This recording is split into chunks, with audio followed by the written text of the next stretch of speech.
অবহেলা করতে নাই। সাধারণ মুসলমান তো দূরের কথা, কোনো পাপিষ্ঠকে এত অবহেলা ঘৃণা করতে নাই। হাদিস শরীফের মধ্যে আসছে, এক পাক্কা ঈমানওয়ালা গুনাহগারকে বলে যে তোমার আল্লাহ মাফি করবে না, যাও মিয়া, এত করে কইলাম গুনাহ ছাড়ো না, মাফি করবে না তোমার। আল্লাহ পাক সাথে সাথে আজরাইল পাঠালেন, দুজনের গ্রেফতার কর, জান কবজ হাজির।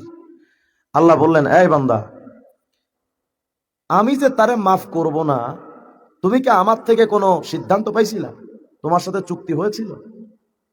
তুমি কেন কইলা যে তারে আমি মাফ করব না? তুমি অনেক বড় ইবাদত গুজার, তো যাও, ওই যে জাহান্নামে যাও। আর এই গুনাহগার, আমার ক্ষমার ওসিলায় জান্নাতে যাও। সুবহানাল্লাহ বলেন না? কখন আল্লাহ যে কারে মাফ করবেন, কোন ওসিলায়, কিচ্ছু বলা যায় না। সরওয়ারে দু আলম হাদিসের মধ্যে বলেন, এমন কিছু বান্দা আছে আমল করতে করতে জান্নাতের দরওয়াজার কাছাকাছি চলে যায়, এমন একটা কাজ করে বসে যে সাথে সাথে জাহান্নামে পড়ে যায়।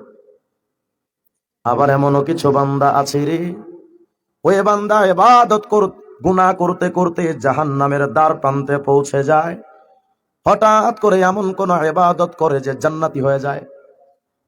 এজন্য কার কখন কোন হালত হবে কেউ জানি না। যদি কেউ মুসলমান হয়, তারে নিয়ে ঠাট্টা করা যায় না, তারে নিয়ে উপহাস করা যায় না, তারে কষ্ট দেওয়া যায় না।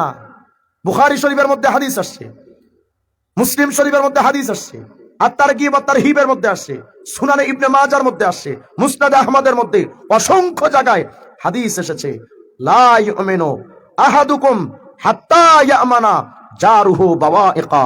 তোমার প্রতিবেশী যদি তোমার হাতের দ্বারা, মুখের দ্বারা, জবানের দ্বারা, তোমার আচরণের দ্বারা যদি কষ্ট পায়, তুমি মুসলমান নও, ইমানদার নও। এখন তো আমরা প্রতিবেশীদের উপরে জুলুম জুলুম জুলুম।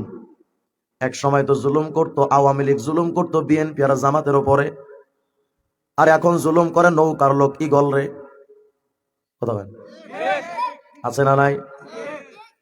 দলে দলে মারামারি, ও আমার দল করে না, ও আমার এলাকায় থাকতে পারবে না, এমন মামলা দেয়, বেচারা মাসের পর মাস তার ঘরে ঘুমাতে পারে না। বলেন আছে না নাই? কোন নেতারে খুশি করার জন্য প্রতিবেশীর নামে মিথ্যা মামলা দিয়েছে।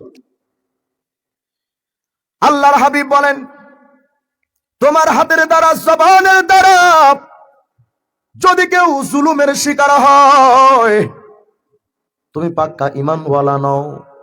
হে মুমিন, প্রতিবেশীর নামে যখন মিথ্যা মামলাটা দাও, তার মাথাটা ফাটাও, নেতারে খুশি করার জন্য। স্পষ্ট মনে রেখো, তোমার মরণের পর ওই প্রতিবেশী কিন্তু তোমার কবরটা খনন করতে যায়, ওই প্রতিবেশী কিন্তু বাঁশটা কাইটা টুকরা টুকরা কইরা সাজায়, ওই প্রতিবেশী তোমার গোসল দেওয়ার জন্য বড়ই পাতার পানি দিয়া গরম করে, ওই প্রতিবেশী তোমার জানাজায় দাঁড়ায় আল্লাহর কাছে কই, ও রব, আমার উপরে যা জুলুম করেছিল আমি মাফ করে দিয়েছি, আল্লাহ তুমি ওরে কষ্ট দিও না।